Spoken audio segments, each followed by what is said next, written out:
All right, welcome to the deep dive. Today, we're taking a deep dive into a thinker who, let's just say his ideas are still making waves in philosophy today, Immanuel Kant.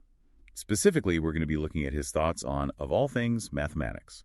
It's a fascinating area, and one that's absolutely central to understanding Kant's overall philosophical project. And the reason we're tackling this particular topic today is thanks to you, our listener. You sent in a really detailed entry from the Stanford Encyclopedia of Philosophy. It's a goldmine of information, a real treasure trove. It is. And what we're going to do is unpack some of the most, I guess you could say the juiciest, most thought-provoking bits from that entry. Our mission, if you will, is to give you, our fellow philosopher, a rock-solid grasp of what Kant was getting at with all this math stuff. And, maybe have some fun along the way. Exactly. We're going to trace the evolution of his thinking, starting with his early attempts to compare the certainty of mathematics to that of metaphysics. Then we'll move into the really groundbreaking stuff, the critique of pure reason, and all the mind-bending ideas he lays out there. And of course, we wouldn't be doing our job if we didn't touch on some of the debates that are, still raging in philosophy today about Kant's work. So for all you out there who love to really get into the nitty-gritty of ideas, but without getting bogged down in, too much jargon or technical detail, this deep dive is for you. This is the place to be. So let's kick things off by looking back at Kant's earlier views on mathematics. We're talking pre-critique, the so-called pre-critical period. What was he wrestling with back then? Well, he was grappling with a fundamental question for any philosopher, really. Could fields like metaphysics, ethics, even morality ever achieve the same level of absolute, unshakable certainty that we seem to find in mathematics? And what was really interesting is that he initially thought that the answer might be yes. Now that's surprising, isn't it? Because when we think about math, we tend to think of these very abstract concepts. But Kant, in his early work, seemed to believe that one of the reasons math was so certain was precisely because it was so tangible. He talked about these visible signs, like diagrams and figures. Exactly. He even uses the example of a trapezium, that four-sided figure where at least two sides are parallel. Okay, I'm picturing it. So you could define a trapezium conceptually, right? You could say it's a quadrilateral with at least one pair of parallel sides. But for Kant, at this stage, the real aha moment, the real mathematical understanding, came when you took that abstract definition and paired it with a sensible sign, like a drawing of a trapezium. So it's not just the words, it's the visual representation that makes it click. Precisely. And he even argued that some of the most basic mathematical truths, like the idea that space has three dimensions, weren't things you could really prove through a chain of logic. He thought they were known intuitively through a kind of direct apprehension. Interesting. So it's like you just see it, you grasp it immediately. Right. And from these intuitive foundations, these basic principles, you could then build up more complex theorems by putting together, synthesizing simpler pieces of knowledge. He uses this great example of intersecting chords in a circle. Okay, walk me through this. You don't need to look at every single possible pair of intersecting chords to figure out the relationship between the segments they create.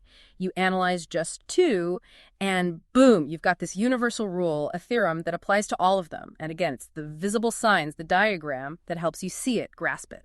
I see. So there's this active process of putting things together, of constructing knowledge based on these intuitions. Now, this is where it gets really interesting, especially for us philosophy nerds. Kant actually drew a pretty sharp distinction between how mathematicians and philosophers go about getting to their core concepts. Absolutely. He said that geometers, mathematicians, they use synthesis. They actively build up and combine elements to grasp their concepts. Philosophers, on the other hand, they're all about analysis. They take existing concepts and break them down, dissect them. So mathematicians build, philosophers break down. Interesting. And this, in his early view, was one of the biggest roadblocks for applying this sort of, super certain mathematical method to other fields like metaphysics. Philosophers were stuck in analysis mode. They couldn't define their fundamental concepts in this concrete, visual way that mathematicians could. So it was like they were missing a crucial tool. Right. But here's the kicker. Even though he saw this difference, Kant still believed that, in principle, metaphysics could eventually achieve the same level of certainty as mathematics. It was a view that, as we'll see, he would later, let's just say he would revise it pretty dramatically. Okay, so we've got a handle on those early ideas. Now let's fast forward a bit to those later pre-critical essays, like Directions in Space and the inaugural dissertation. What shifts do we see happening there? So these are really transitional works. We start to see the growing importance of sensibility, our capacity for sensory experience, and something he called pure intuition in how we come to grasp mathematical truths. Pure intuition. That sounds, well, pretty Kantian, right? It is. And to understand this, he brings up this really mind-bending concept, incongruent counterparts. Imagine a pair of gloves, a right-hand glove and a left-hand glove. Yeah. They're identical in terms of their shape, their parts. But you can't perfectly superimpose one onto the other no matter how you twist and turn them. True. Now, initially, Kant used this idea of incongruent counterparts to argue for the existence of absolute space. It was like this background framework that existed independently of the objects in it. So the gloves themselves weren't different, but their relationship to this absolute space was what made them distinct. Exactly. But then things get even more interesting. In his inaugural dissertation, he flips the script. He uses the idea of incongruent counterparts to argue that our understanding of spatial relationships isn't actually derived from observing objects in the world. Instead, it comes from a pure intuition, an inborn capacity to grasp spatial structure. It's like we have this inherent sense of sightedness of left and right. So it's not the world telling us about space, it's our minds that structure our experience of space. Precisely. It's a huge shift. And at this point, Kant really starts to see mathematical evidence as the gold standard, the paradigm for all other forms of evidence. Yeah. He was deeply, deeply interested in figuring out what gave mathematics its seemingly unshakable certainty and how those insights could be applied to other areas of knowledge. Okay, that lays the groundwork for us nicely. Now let's enter the big leagues, shall we? The critique of pure reason, the main event. And here, the focus takes a very interesting turn. It becomes less about what math is and more about how it's even possible. It's like he's asking, how is pure mathematics possible? That's a pretty fundamental question, right? Absolutely foundational. And what's fascinating is that after all his critique of pure reason and metaphysics, Kant observes that math doesn't really need the same kind of takedown. Why? Because in mathematics, our reasoning is always tied to intuition. It's kept on what he calls a visible track. It's like errors become immediately obvious when you try to work with mathematical concepts in this concrete way. So it's self-correcting in a way that pure reason and metaphysics isn't. Exactly. So the goal of the critique isn't to critique mathematics itself, but to explain how it works, how it achieves this remarkable certainty and success. And the core idea he puts forward is that mathematical cognition arises from the construction of concepts. Now, this idea of construction is really, really key. Let's break that down. What does he mean by constructing a concept? It means to present, to exhibit the corresponding intuition a priori. Let's go back to our triangle friend. You can define a triangle with words, right? You can say it's a polygon with 3 sides and 3 angles. But the concept only truly comes alive, is constructed, when you present a singular, immediately graspable representation of it. It could be a mental image, a picture in your mind, or a physical drawing on paper. So it's the act of making it concrete, of bringing it into being in a way. Exactly. And crucially, this construction happens a priori, meaning it's independent of any particular experience of triangles in the world. It doesn't matter if you picture an equilateral triangle, a right triangle, or some wonky scalene triangle. The fundamental structure, the triangularity, isn't something you derive from looking at specific triangles out there in the world. Okay, so it's like this blueprint for triangularity is already there, built into our minds somehow. Precisely. And here's where things get really tricky, but also really brilliant. Kant argues that from this one singular act of construction, we can actually derive universal truths that hold for all triangles. Now, wait a minute. How does that work? How can something specific, like a mental image of one particular triangle, tell us something universal about all triangles? Well, that's the Kantian magic, right? He says that the specific features of the constructed triangle, like the exact length of its sides or the precise measure of its angles, those are irrelevant. They're indifferent to its role as a representation of the general concept of triangle. The essential properties, the things that make it a triangle and not, say, a square, those remain constant no matter what particular triangle you're picturing. And even if you draw a triangle in the real world, which, let's face it, will never be perfectly straight or have perfectly equal angles, those imperfections don't actually matter for the purposes of geometric proof. They're also indifferent to the underlying pure concept. As our source points out, this raises some really deep questions for us as philosophers. How can we be sure that a particular intuition actually captures the essence of a universal concept? And which features can we safely ignore? Yeah, there's a lot to unpack there. It makes you wonder about how we even grasp these pure intuitions in the first place. Where do they come from? And how does this idea of construction play out in different kinds of mathematical proofs? Like, what about those indirect proofs where you're not actually visualizing the object directly? Those are all great questions, and Kant does address some of them. For instance, he's very clear that this kind of construction in pure intuition only works for concepts of magnitudes, things that can be increased or decreased, like numbers or lengths. Qualities, on the other hand, things like color or texture, those require empirical intuition, direct sensory experience. You can't construct redness in your mind the same way you can construct triangularity. So there's a fundamental difference there between how we grasp mathematical concepts and how we grasp, well, everything else. Right. And that, for Kant, is a key distinction between mathematical and philosophical cognition. Philosophy relies on abstract conceptual analysis, while math is grounded in this intuitive, constructive activity. Now, he also makes a further distinction within mathematics itself. He talks about ostensive construction, which is what geometers do when they show us spatial figures, and symbolic construction, which is more characteristic of arithmetic and algebra, where you're working with abstract symbols. Right, like drawing a circle versus understanding what the division symbol means. And what's really insightful is that Kant claims that this ability to construct concepts of magnitude is unique because, unlike other concepts, they already contain a pure intuition within themselves. And that pure intuition is none other than space and time, the very forms of our experience, the way our minds structure the world we perceive. So when we construct a mathematical concept, we're essentially tapping into the structure of our own mind, our own pre-experiential grasp of space and time. Precisely. And the judgments we make when we inspect and analyze these formal intuitions of space and time, those are what Kant famously calls synthetic a priori judgments. They expand our knowledge because they're synthetic, but they're also true independently of any particular experience, which is what makes them a priori. So mathematical reasoning is kind of bound to this realm of formal ideal objects. But the cool thing is that the truths we discover there turn out to be incredibly useful when we apply them to the world around us, to our everyday experience. Exactly. But even though math can be applied to the empirical world, Kant maintains that philosophy and even the physical sciences can't achieve the same level of certainty as math. That's because they're not rooted in this pure intuition in the same way. Right. And as our source points out, this whole theory of construction is really intertwined with all of Kant's other key philosophical ideas. The distinction between intuition and concept, the difference between synthetic and analytic judgments, the roles of our different cognitive faculties, and the fundamental difference between a priori and a posteriori knowledge. It's all part of one big interconnected system. It's a system that's both incredibly complex and remarkably elegant. All right, so we've got a good handle on how mathematical knowledge works according to Kant. Now let's go back to that big question. How is pure mathematics possible?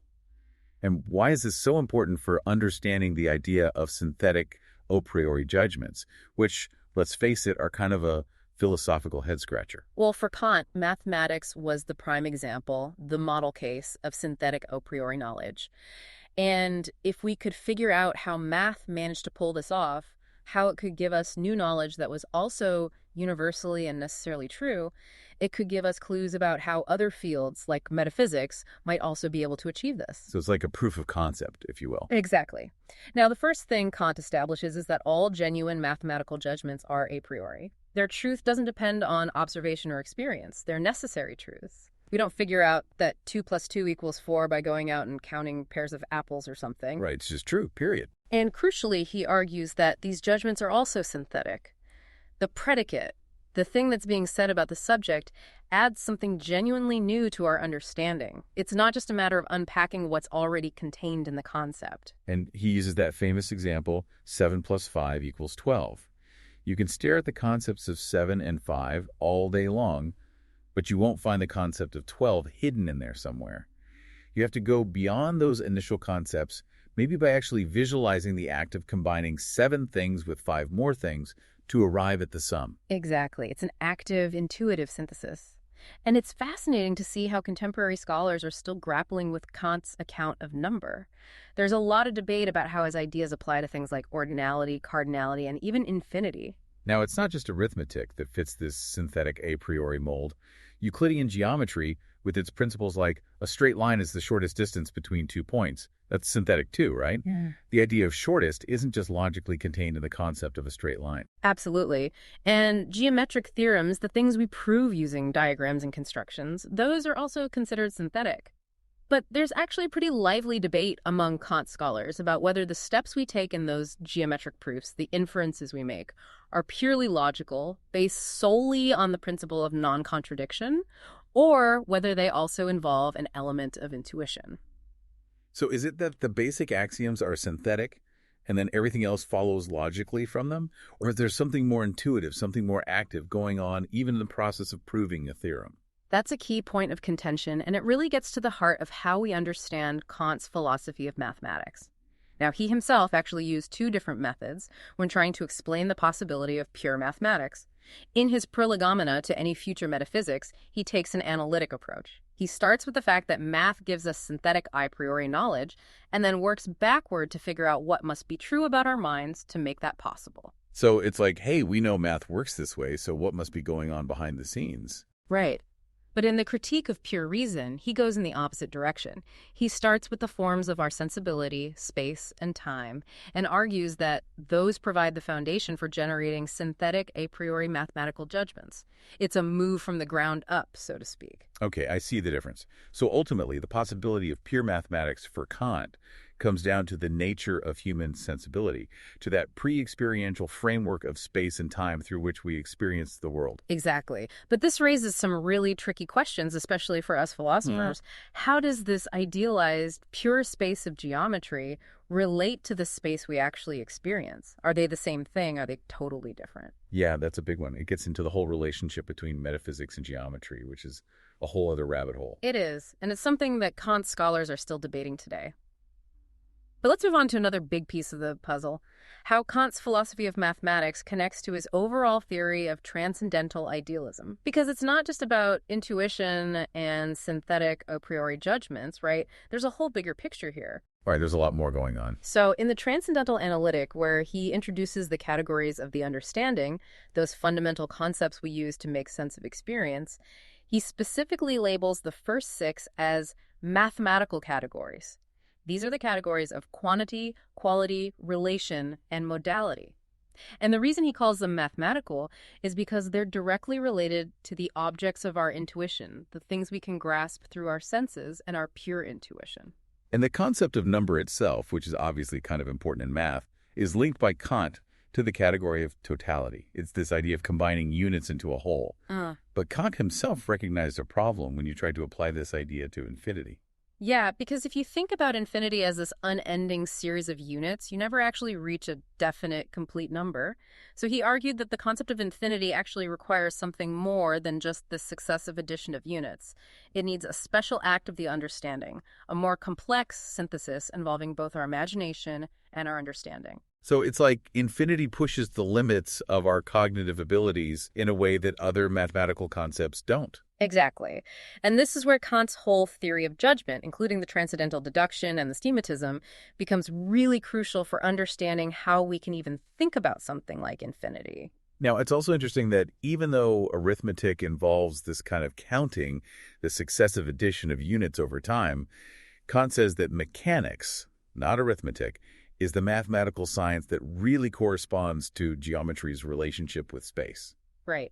It suggests that the relationship between different branches of mathematics and our fundamental intuitions is more complex than you might initially think. It's not a simple one-to-one mapping. No, it's not. Yeah. Now, another key piece of the puzzle here is the schematism.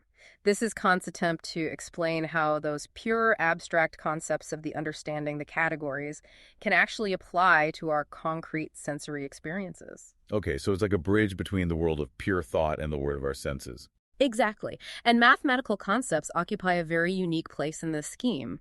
They're pure because they're a priori, but they're also sensible because they're constructed in this concrete way within our pure intuition. Kant even goes so far as to say that number itself is the pure schema of the category of magnitude.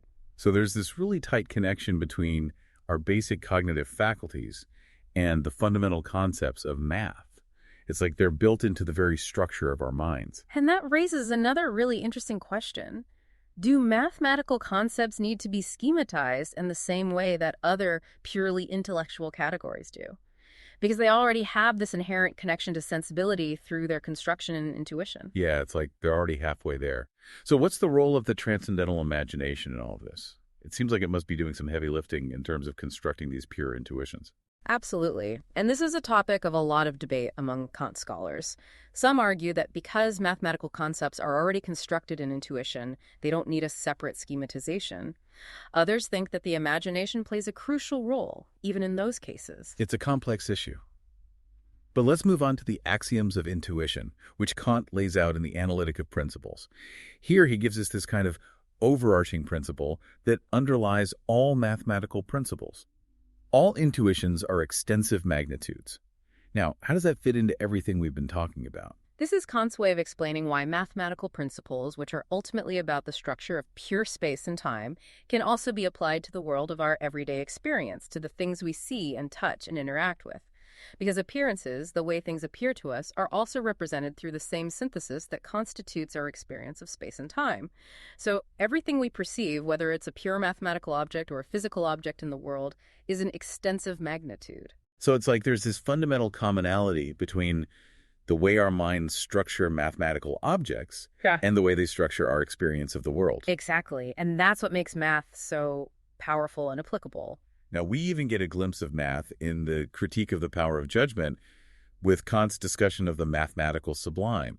It's like he's showing us yet another way that mathematical ideas can affect us, even on an aesthetic level. It's a reminder that his engagement with math was really wide-ranging and went far beyond just the technical aspects of the subject. All right, so after this whirlwind tour of Kant's philosophy of mathematics, what's the lasting impact? How has his work been received and debated over the years? Well, his ideas were incredibly influential, both in his own time and in the centuries that followed.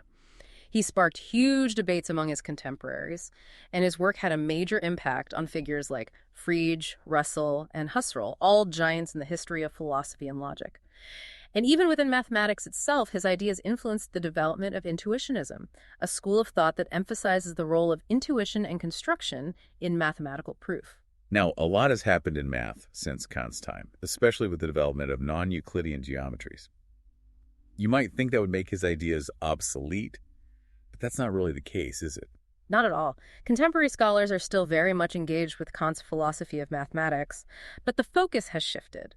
Instead of trying to see if his ideas are literally true in light of modern mathematics, the goal is to understand him in his historical context and to see what enduring philosophical insights his work can still offer us. So it's about appreciating both the historical specificity of his ideas and their potential for illuminating contemporary issues in philosophy of math. Exactly, and there's a really rich tradition of scholarship on Kant's philosophy of math in English, with figures like Hintikka, Parsons, and Michael Friedman all making really important contributions. And one of the big debates that's still going on is about the nature of intuition in Kant's system. Is it primarily a logical concept? Is it more about phenomenology, the way we experience things? And there's also a lot of discussion about the syntheticity of axioms, theorems, and even the inferences we make in mathematical proofs.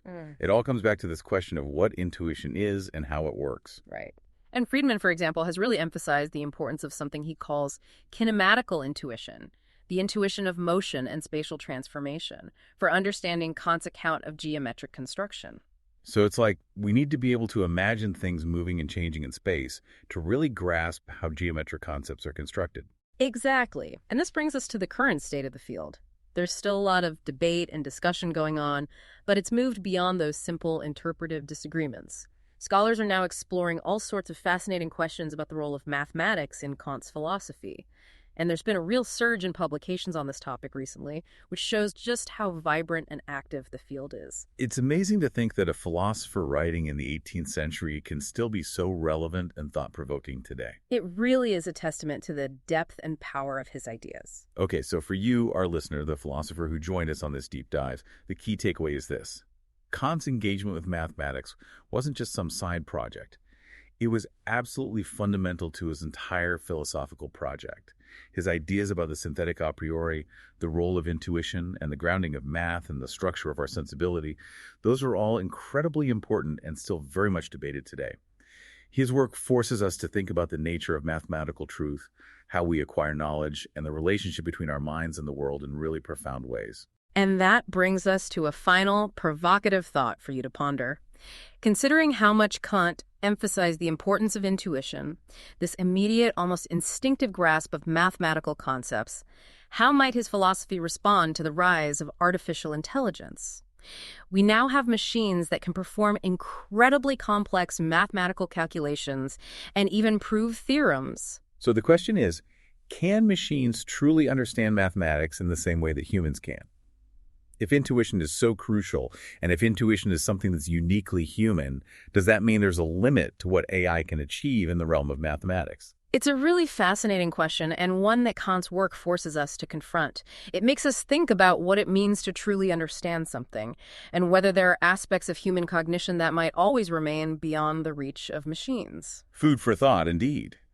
Thanks for joining us on this deep dive into the mind of Immanuel Kant. It's been a pleasure exploring these ideas with you. Until next time, keep those philosophical gears turning.